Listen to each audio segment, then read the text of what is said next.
19세기 관념주의 철학자 헤겔은 정신현상학이라고 하는 책을 썼습니다.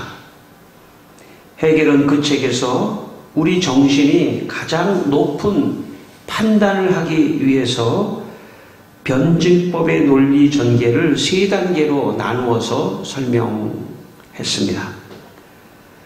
어떤 것을 판단한 것을 정이라고 할 때 그것과 모순하는 판단을 반이라고 하고, 이 정과 반 두 개의 판단을 종합한 보다 높은 판단을 합이라고 말을 했습니다. 헤겔은 정신현상학에서 이런 말을 했습니다. 우리의 자연적인 의식은 진리를 경험하면서도 그때마다 그의 진리를 망각하고 다시 한번 처음부터 운동을 시작하는 것이다. 무언가를 진리로 규정하고는 곧 다시 그 규정을 파기해 나가는 끊임없이 변전하는 이 운동이야말로 오직 하나의 관념만을 진리로 받아들인다.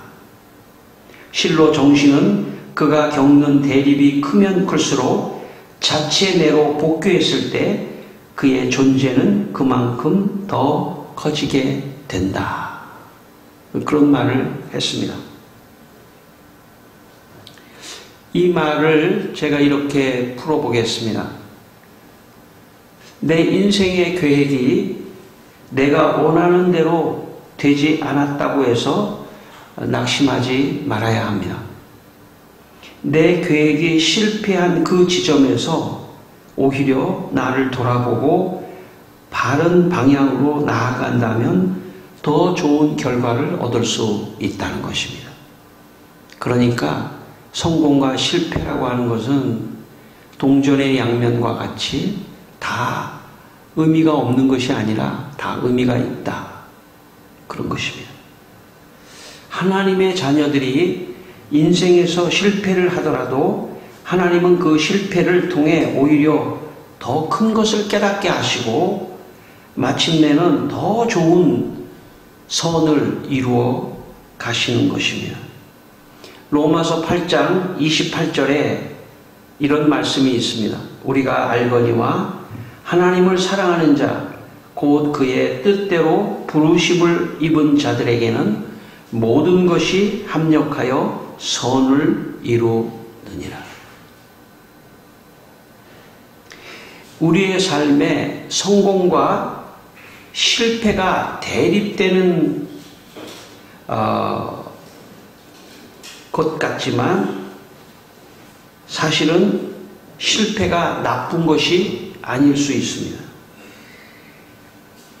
성공이 주는 유익도 있지만 실패가 주는 유익도 있기 때문입니다.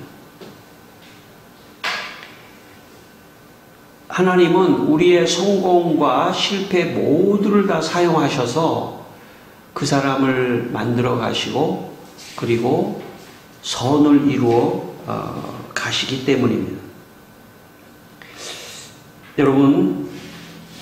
여러분의 인생에 살면서 어떤 때는 성공할 때도 있죠. 일이 잘 되는 때도 있죠. 또 어떤 때는 실패하는 때도 있습니다. 성공만 좋은 것은 아닙니다. 사실은. 실패도 우리가 하나님 안에 있기 때문에 하나님께서 그 실패를 통해서 나를 더 깨닫게 하시고 나를 더 만들어가게 하셔서 그 실패를 통해서 더 좋게 나를 인도해 가신다는 그런 믿음을 여러분 마음에 갖게 되시기를 바랍니다. 오늘 7절 말씀을 우리 다시 한번 읽겠습니다. 오늘 본문의 7절 말씀인데요. 같이 읽겠습니다. 여러 계시를 받은 것이 지극히 크므로 너무 자만하지 않게 하시려고 내 육체의 가시 곧 사탄의 사자를 주셨으니 이는 나를 쳐서 너무 자만하지 않게 하려 하십니다. 이 말씀은 바울이 자기가 곧 바로 직전의 말씀에 보면 바울이 계시를 받아요. 어떤 계시를 받냐면 셋째 하늘, 낙원, 천국에 갔다 오는 그런 계시를 받습니다. 그런 환상과 계시를 받게 됩니다. 그리고 바울은 여러 가지 하나님께서 특별하게 바울에게 많은 계시를 보여주셨어요. 그러다 보니까 바울의 마음속에 영적인 교만, 자만 이런 것들이 생기게 되었습니다. 만약에 그 영적인 교만과 자만을 그냥 내버려 두면 바울의 삶에 참 하나님께 쓰임 받기보다는 어쩌면 하나님께 버림을 받을 수도 있는 그런 상황이 발생할 수도 있기 때문에 하나님께서는 바울이 자만하지 않게 하기 위해서 바울에게 육체의 가시, 곧 사탄의 사자를 주셨다고 오늘 성경이 말씀합니다.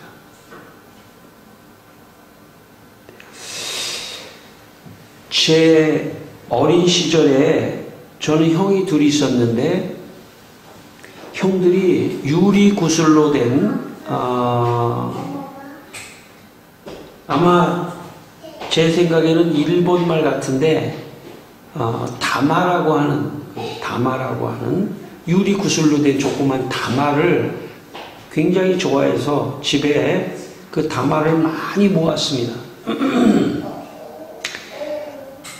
지금이 있는지 모르겠습니다만은 이게 바켓스 통 같은 그런 양철로 된 그런 바켓스 통에 다마를 엄청나게 많이 모아놔서 막 몇 박스가 있었어요. 몇 통이 있었는데 어린 아이들에게 있어서는 그 다마가 재산이죠. 예. 근데 그 다마 속에 어떤 게 있냐면 방다마라고, 그때 당시에 용어는 방다마라고 해가지고요. 아주 그 투명한 구슬 안에, 다마 안에 이렇게 십자 모양의 이렇게 아주 그 아름다운 십자 모양의 그 무늬가 있는 거를 방다마라고 했습니다. 그리고 어떤 경우에는 한 8방으로 되어 있는 이렇게 무늬가 있는 그런 다마도 있었습니다. 아마 그런 다마는 수백 개 일반 다마 중에서 하나 있을까 말까 하는 그런, 그러니까 다마의 세계에서의 다이아몬드라고 그럴까요? 그런 방다마라는 게 또 있었습니다. 예, 그래서 일부러 다마 중에서 그런 방다마만 골라가지고 이렇게 모아놓고 그렇게 했습니다. 이제 밖에 나가면 뭘 자랑하냐면 다마가 있는 것도 자랑하지만은 너 방다마가 있느냐 이걸 가지고 서로 자랑했던 그런 기억이 있습니다. 물론 남자애들이 주로 많이 했지만 그 애들이 나가면 말이죠. 난 이런 방다마 있다 그러면 막 집으로 가가지고 걔가 이렇게 제시한 그 방다마보다 훨씬 큰 거 있죠. 그걸 또 들고 나와가지고 야 우리 집에 이거 이렇게 큰 거가 있어. 예, 그렇게 해서 참 자랑을 하고 참 그랬던 기억이 있습니다. 사람은 본능적으로 자랑을 하고 싶어 해요. 뭐 자기한테 조금 잘난 게 있으면은 그거를 아주 그냥 자랑을 하지 못해서 참 마음에 막 안달이 나는 그런 경우가 인간입니다. 사실 인간은 다 똑같아요. 자랑하고 싶어하고 자기가 잘난 걸 자랑하고 싶어하고 자기의 뭐 개인적인 걸 자랑하고 싶어하고 뭐 자식들을 자랑하고 싶어하고 자기 능력을 자랑하고 싶어하고 그게 인간의 본능입니다. 본성이고. 그런데 그 자랑하는 것이 습관이 되면 뭐 자랑할 수 있죠. 한두 번 자랑할 수 있는데 그게 자랑이 습관이 되면 그러면 그 자랑이 자기한테 배게 돼요. 그러면 요즘 속된 아이들 말로 얘기하면 뭐뭐 없는 사람이 됩니다. 요한일서 2장 16절에 이런 말씀이 있습니다. 이는 세상에 있는 모든 것이 육신의 정욕과 안목의 정욕과 이생의 자랑이니 다 아버지께로부터 온 것이 아니요 세상으로부터 온 것이라. 성경은 이생의 자랑이라는 건 뭐냐면 이 세상에서 자기가 잘난 거, 자기한테 장점, 자기가 잘하는 거 이런 거를 자랑하는 이생의 자랑은 하나님으로부터 온 것이 아니라 세상으로부터 온 것이라고 말씀합니다. 그러니까 자랑하는 것은 사실은 성경에서 보면 그렇게 좋게 말하지 않아요. 자랑하는 것에 대해서 좋게 말하지 않습니다. 근데 사실은 우리의 죄악된 본성은 어떠해요? 자꾸 자랑하고 싶은 거죠. 그러니까 이걸 좀 절제할 필요가 있습니다. 절제할 필요가 있습니다. 여러분, 자랑하는 것이 습관이 되면 그러면 그 습관이 자만이 될 수 있고 교만이 될 수 있습니다. 그러니까 자랑하는 것이 습관이 되고 그게 계속 지속이 되면 자만하게 되고 교만하게 되고 그래서 자기가 자기를 잘 모르게 돼요. 자기가 늘 똑똑한 사람, 뭔가 있는 사람 이런 사람은 늘 자기가 자랑하는 것이 습관이 되기 때문에 자만하고 교만하고 있다는 것조차도 자기가 잘 모를 수가 있어요. 그래서 그런 사람은 좀 약한 실패를 맛볼 필요가 있습니다. 실패를 맛봐야 자기를 비로소 돌아볼 수 있기 때문에 그렇습니다. 그리고 성공과 실패를 합혀서 더 좋은 곳으로 하나님께서 인도하시는 것입니다. 오늘 본문 8절 말씀을 읽겠습니다. 본문 8절의 말씀을 한번 읽겠습니다. 이것이 내게서 떠나가게 하기 위하여 내가 3번 주께 간구하였더니. 바울은요 아주 똑똑한 사람입니다. 당시에 최고의 학자 가말리엘 문화의 최고의 학자이죠. 또 바리새인이라고 하는 어떤 바리새파 사람이죠. 종교적 출신 성분도 대단히 좋았던 사람이죠. 머리도 똑똑한 사람이죠. 거기서 하나님을 믿었는데 하나님께서 엄청난 계시를 보여주셨죠. 그는 부족함이 없는 사람입니다. 그런데 하나님의 눈에서 볼 때 바울이 너무 조건이 좋기 때문에 자기를 자랑할 수 있고 자만할 수 있고 교만했을 때는 저 사람을 들어서 쓸 수 없다고 하나님이 생각하신 것입니다. 그래서 바울에게 사탄의 가시를 줬다. 육체의 가시를 줬다. 육체의 가시를 줬다고 성경은 말합니다. 근데 학자들은 바울에게 준 육체의 가시나 사탄의 가시가 도대체 뭘까 연구해 봤는데 성경에 나오지 않기 때문에 분명하게 뭐라고 말할 수는 없는데 아마 바울이 눈이 안 좋았을 거다. 그래서 아마 안질병이 걸리지 않았을까? 바울이 이제 그렇게 생각했어요. 바울이 이제 안질병에 걸린 게 아닐까? 혹은 바울을 죽이겠다고 하는 사람들이 많이 있었거든요. 바울의 적대자들. 그러니까 사탄의 가시는 아마 안질병이든지 바울을 죽이겠다고 하는 어떤 적대자, 대적자일 가능성이 크다. 그래서 바울이 하나님께 3번 간구합니다. 하나님, 내 이 문제를 풀어주십시오. 혹은 이 병을 고쳐주십시오. 이 문제를 풀어주십시오. 3번 간구했는데 하나님이 들어주시지 않았다고 말씀합니다. 우리가 되게 기도를 했는데 그게 기도가 들어지지 않으면 이거 참 마음이 더 어렵다. 왜 안 들어주실까? 뭐 그런 생각을 할 수도 있지만 바울에게 있어서 하나님의 관점은 좀 다르다는 거예요. 계속 쭉 승승장구로 나가는 바울에게 약한 부분이 있어야만이 바울이 더 자만하지 않고 자랑하지 않고 교만하지 않고 더 하나님을 의지하는 그런 사람이 될 수 있기 때문에 하나님께서 약한 거를 바울에게 오히려 주신 것입니다. 여러분, 인생을 살면서 여러분 약한 게 있죠? 각자 있지 않습니까? 난 약한 게 하나도 없다 하는 거는 교만하고 자만할 가능성이 더 많아요. 내가 너무 이런 부분에서 약하다. 어떤 사람은 건강이 약할 수도 있겠죠.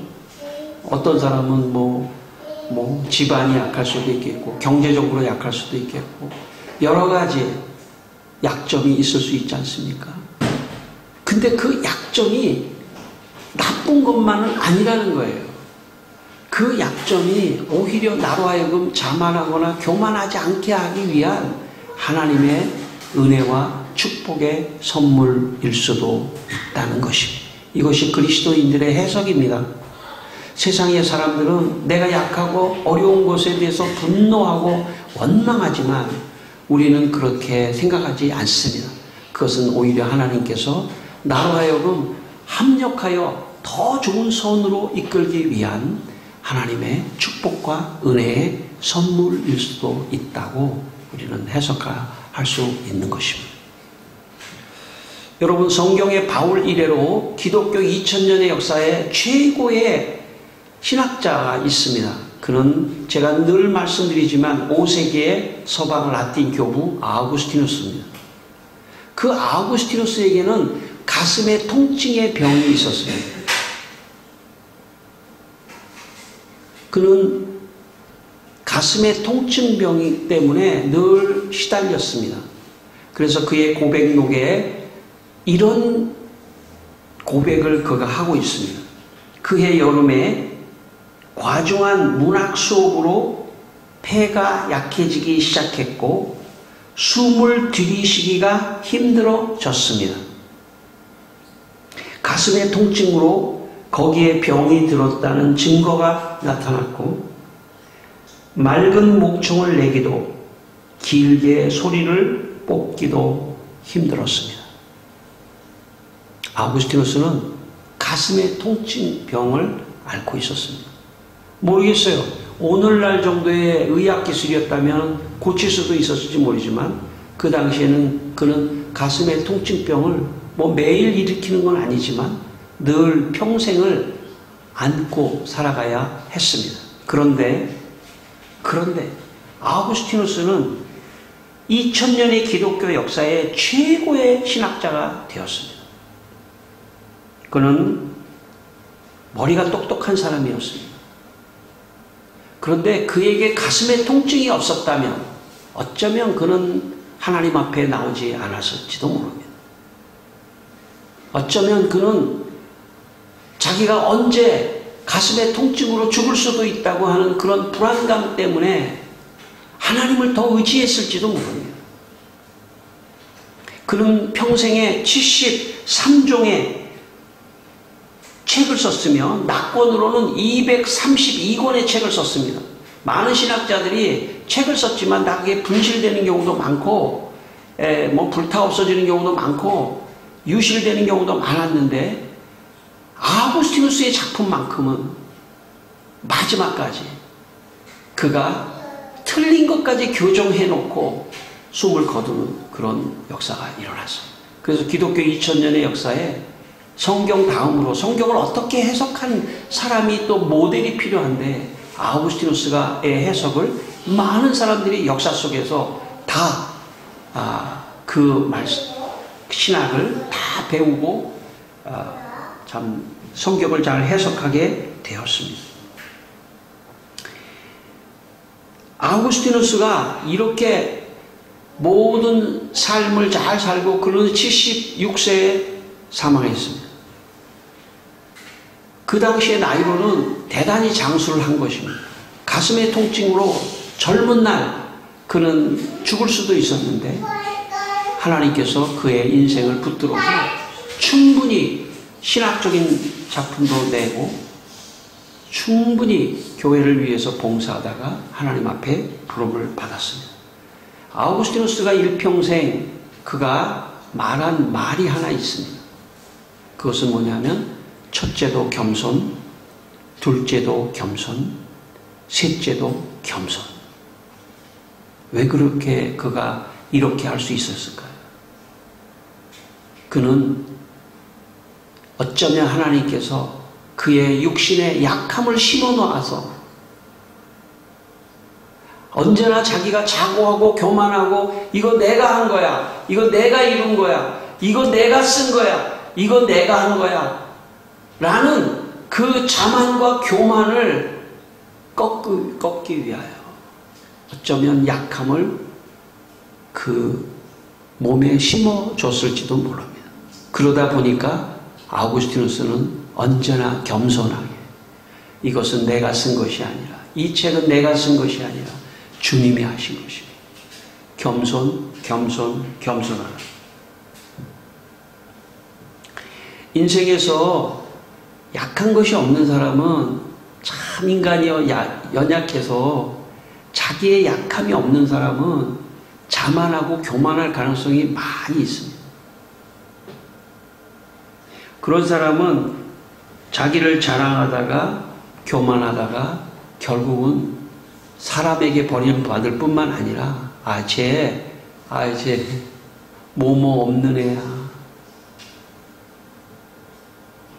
쟤 뭐뭐 없는 사람이야. 뭐뭐가 뭔지 아세요? 쟤 저렇게 자랑만 하는 애, 교만한 애, 사람한테 버림받을 뿐만 아니라 하나님께 버림을 받을 수 있습니다. 왜냐하면 야고보서 4장 6절에 하나님이 교만한 자를 물리치시고 겸손한 자에게 은혜를 베푸십니다. 사람이요, 좀 실패도 해볼 필요가 있어요. 왜냐하면 실패를 통해서 겸손을 배울 수 있기 때문에 그렇습니다. 계속 승승장구하는 사람, 자기의 약점이 없다고 생각하는 사람, 약함이 없는 사람, 사실은 좋은 게 아니에요. 약함을 하나 갖고 있는 게 좋은 거예요. 어쩌면 실패도 하나님의 관점에서는 축복이에요. 왜냐? 그걸 통해서, 약함을 통해서 겸손을 가르쳐 주시고 겸손한 마음을 가지고 훗날에 성공하면 이 모든 것은 하나님이 하신 것입니다 하며 하나님께 영광을 돌릴 수 있기 때문에 그렇습니다. 여러분, 교회를 나오는 건 뭡니까? 겸손의 행동입니다. 교만한 사람은 교회에 나오지 않습니다. 물론 예외는 있지만 일반적인 사람을 말하는 거예요. 제가 우리 교인들을 얘기하는 게 아니고 세상의 사람들 교만하기 때문에 나오지 않는 것입니다. 내가 할 수 있어. 내 힘으로 할 수 있어. 내 힘으로 내 인생을 살 수 있어. 그 어떤 때 그 사람에게 약함이 오는, 실패가 올 때 교회에 오는 경우가 있습니다. 여러분 혹시 가수 태진아 씨라고 아세요? 태진아 씨. 미국에 갔는데, 한국에서는 저 인기 가수로 있다가 미국에 가서 갔는데 그냥 다 망했답니다. 다 망해. 근데 부인이 새벽마다 어디를 나가더래요. 새벽마다. 그래서 나가지 말라고 했는데 계속 나가더래요. 그래가지고 자기가 쫓아갔더니 교회 새벽기도 가더라는 거예요. 가서 막 있는데 찬송가가 나오는 데 있죠. 거기서 막 퐁퐁 울었답니다. 자기가. 그리고 예수 믿었대요. 하나님께서 그 사람에게 실패는 그 사람에게 약함을 심어줌으로써 더 하나님께 나아가게 하는 축복의 도구가 된 것입니다. 여러분, 인생을 살면서 왜 이렇게 잘 안 풀려? 안 돼. 축복입니다. 그렇게 생각하세요. 그렇게 생각하셔야 돼요. 그리고 하나님께서 이 약함을 통해서 나로 하여금 더 강하게 하게 하시고 하나님을 만나라, 하나님을 더 찾게 하신다. 그렇게 생각하게 되시기를 바랍니다. 9절입니다. 9절 한번 읽겠습니다. 9절 말씀. 나에게 이르시기를 내 은혜가 내게 족하도다. 이는 내 능력이 약한 데서 온전하여 짐이라 하신지라. 그러므로 도리어 그게 기뻐함으로 나의 여러 약한 것들에 대하여 자랑하리니 이는 그리스도의 능력이 내게 머물게 하려 함이라. 예, 아멘. 여러분, 바울이 그렇게 기도했는데 3번 응답이 없는데 하나님께서 이렇게 말씀하셨어요. 내 은혜가 내게 좋게다. 너 지금까지 받은 은혜로 좋게. 사람은요, 얼마나 욕심이 많은지요. 내게 지금까지 주신 주님의 은혜는 다 잊어버리고 내가 지금 기도 응답 안 된 것만 계속 생각하는 그런 게 인간의 연약함입니다. 그때 주님께서 내 은혜가 내게 족하다. 내가 약한, 내 능력이 약한 데서 온전해집니다. 네가 약해 있을 때 그때 비로소 내가 너를 쓸 수 있고 그리고 너를 통해서 내가 내 능력이 나타날 수 있어. 왜냐하면요, 자기가 약하지 않으면 모든 걸 다 자기가 했다고 생각하기 때문에 이거 내가 노력해서 한 거야. 이거 내가 한 거야. 내가 한 거야 하기 때문에 하나님의 능력이 그 사람을 통해서 나타날 수가 없어요. 누가 나타나냐면 자기가 나타나는 거예요. 내가 나타나는 거예요. 그러니까 하나님께서 너의 약함 속에 내 능력이 온전하게 돼. 그 다음부터 바울은 뭐라고 그러는지 아십니까? 성경에 보면 나는 약한 것만 자랑한다. 나의 약한 것만 자랑한다. 나는 십자가 외에는 아무것도 자랑하지 않기로 했다. 바울의 고백입니다. 자기를 자랑하지 않았다는 거예요. 십자가 외에는 자랑하지 않았다. 여러분, 그럴 때만이 하나님께서 바울을 통해서 하나님의 능력이 흘러나오는 것입니다. 저는 여러분, 저를 포함해서 우리 모두가 다 약함을 자랑하게 되기를 바랍니다. 나 부족함을 자랑하게 되기를 바랍니다. 나는 부족합니다. 그럴 때 하나님이 그 사람을 통해서 역사하시는 것입니다. 20세기 초 아프리카 선교사 C.T. 스터드에 대해서 제가 몇 번 말씀드렸습니다. 1913년 그는 동료와 함께 아프리카 선교사로 떠납니다. 그의 나이 53세. 스터드는 중국에서 이미 9년, 인도에서 6년 선교사로 사역한 상태였습니다. 스터드는 아프리카 콩고로 들어가 선교하기 시작했습니다. 선교한 지 10년째쯤 됐을 때 스터드의 몸은 쇠약해졌습니다. 스터드의 후원회에는 스터드에게 이제 영국으로 돌아와서 쉬라고 말했습니다. 그러나 스터드는 거절했습니다. 스터드는 늙고 허약해졌습니다. 손발이 자주 붓고 간과 허파와 심장이 약해졌습니다. 그는 노년에 약한 육체에도 아랑곳하지 않고 선교를 했습니다. 심지어는 후원회에서 돌아오지 않는다면 후원금을 끊겠다고 얘기했습니다. 그러니까 사실은 C.T. 스터드를 생각해 주려고 한 거죠. 그래도 스터드는 콩고에서 나오지 않았습니다. 그는 육체는 약해지고 약해질수록 그의 마음은 반대로 더 강해지고 강해졌습니다. 하나님께서 그의 약함 속에서 오히려 강함을 드러내신 거죠. 그래서 여러분, 우리의 마음은 우리도 감당할 수 없습니다. 내 마음을 내가 좌지우지할 수도 없습니다. 우리의 마음은 하나님만이 감당할 수 있습니다. 그때 스터드가 이렇게 말했습니다. 자, 나오십시오. 함께 싸우고 기도하는 그리스도인의 병사가 되십시다. 후방에서 비겁하게 사느니 전방에서 죽는 것이 100번 더 낫지 않습니까? 스터드는 콩고에서 71세에 하나님의 부름을 받았습니다. 오늘 10절 말씀, 마지막 말씀을 읽겠습니다. 10절. 그러므로 내가 그리스도를 위하여 약한 것들과 능욕과 궁핍과 박해와 곤고를 기뻐하노니 이는 내가 약할 그때에 강함이라. 예. 바울은 나의 약함, 곤고, 핍박, 어려움, 그것이 결국은 내가 약할 때 그때 강함이라. 내가 약할 때 하나님이 나를 통해서 강함을 보여주신다는 거예요. 그럴 때 우리는 자랑하지 않습니다. 아, 이 모든 것은 하나님이 하신 것입니다. 하나님이 하신 것입니다. 그게 성공한 인생입니다.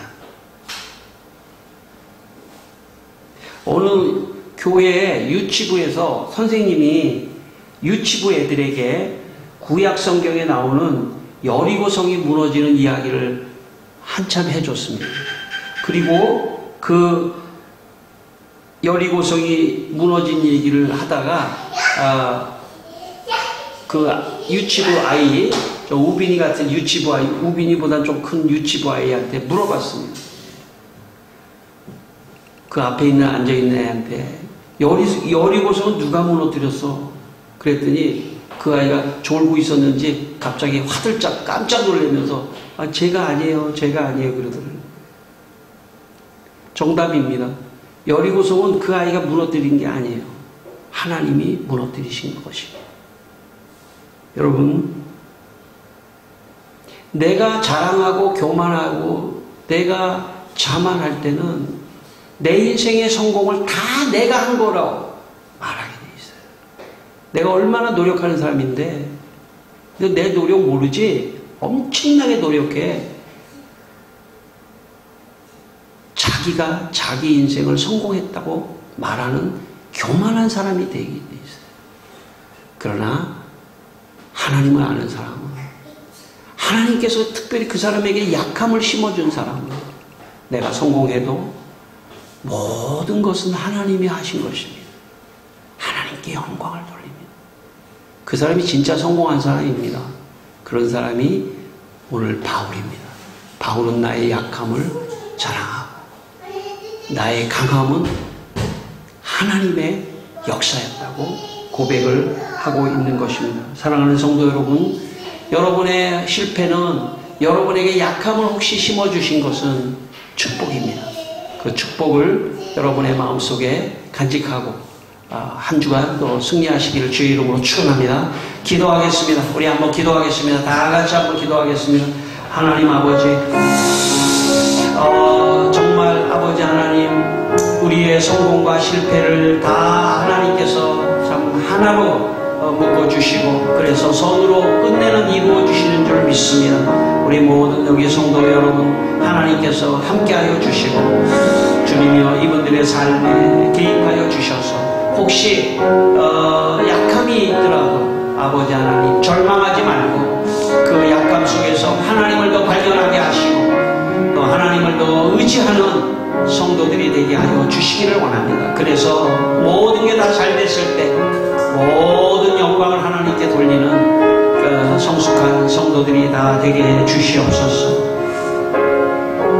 하나님 아버지, 우리 성도들이 성공하는 것도 또 실패하는 것도 모두 필요해서 하나님께서 그렇게 해주시는 줄 믿습니다.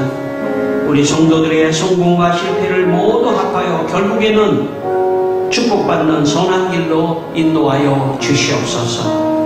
감사하며 예수님의 이름으로 축복하며 기도드리옵나이다. 아멘.